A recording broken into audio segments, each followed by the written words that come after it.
Hi everyone, and welcome back to my channel. I'm Jen and this is my channel. So I've been thinking a lot today. I've been cleaning and thinking, and as a side note, somehow I've lost my broom. Like literally lost it. I don't know where it went. Sounds crazy, I know, because it is quite crazy. Like, how do you lose a broom? But somehow I've managed to do so. So it has to be here because you don't just accidentally throw a broom away. So we're going to be looking for that this afternoon. But first, I wanted to do a quick video because I've been thinking about something while I've been cleaning. And that's the fact is that I don't know if I have ever known what it's like to be full, or what it feels like when I've had enough food and not to the point of being stuffed.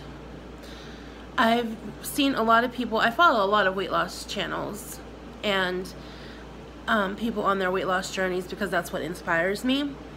And recently a lot of people have been talking about mindful eating, knowing when your body is hungry, knowing when to stop eating when you're full. And I love that concept. That is exactly what we all should do. But being a compulsive overeater of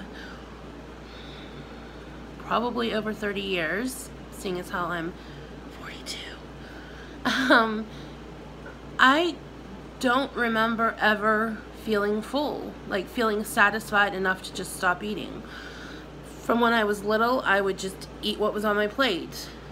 I was never forced to clean my plate, but I just, whatever I was served, I ate. When I became a teenager, I just ate until whatever I was eating was gone, or however much I served myself was gone. I've never slowed down to think about how much is enough for my body. And I don't know what that feels like. I know what complete and utter uncomfortableness feels like from eating too much, because I've done that too many times to count. Because even though that feeling is uncomfortable of eating too much, there's a comfort in that feeling, and there's a euphoria in that feeling.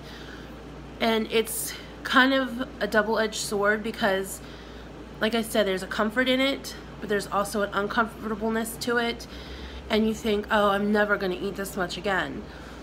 But then when you've digested the food and you're not that full anymore, you forget about that feeling until the next time. So it's just like a constant battle of overeating and stuffing yourself.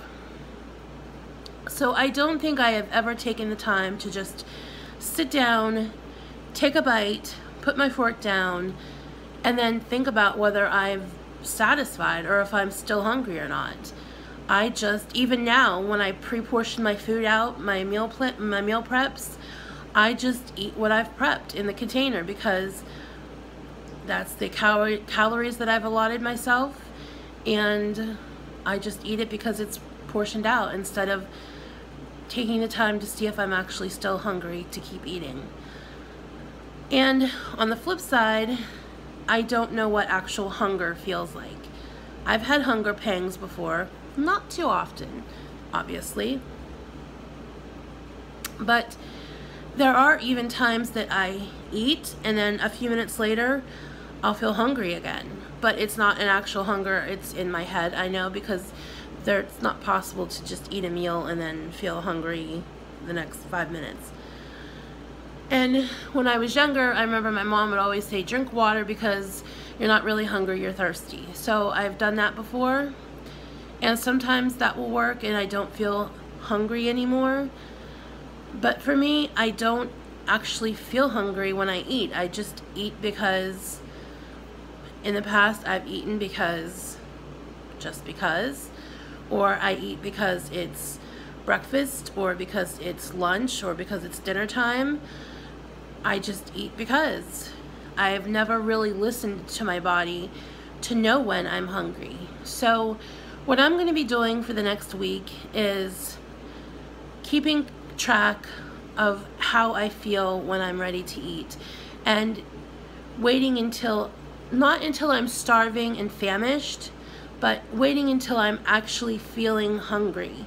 And then once I feel hungry, I'm going to start eating, taking a few bites, putting my fork down, resting, watching a show or watching a YouTube video, and then taking a couple more bites and really paying attention to my body and how I'm feeling. And I'm going to journal that and keep track of it.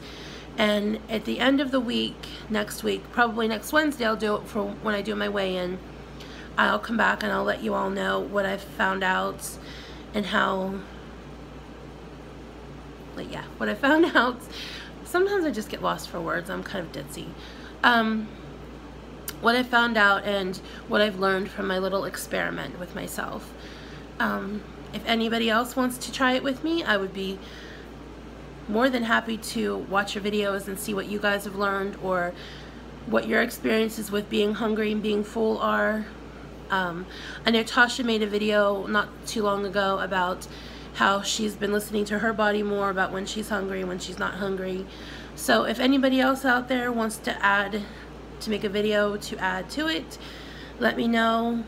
Leave a link to the video in the comments or message me and let me know that you made a video, or even just send me a message on one of my social medias and we can chat about it, because I'm always open to learning and hearing what everybody else is experiencing, because learning about opening yourself up and learning the possibilities of life and of what other people are going through helps me to learn about myself in the long run. Even if it's not something I'm experiencing completely, I can think about it and then I can find that a lot of times I can relate to things.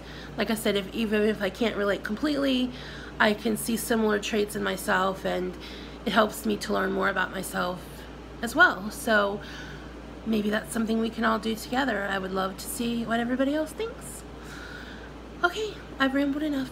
Now I'm going to stop and I'm going to go back to cleaning and finding the broom that I can't find, that has disappeared somewhere in my apartment. So I hope you all have a good day, and I will talk to you all soon.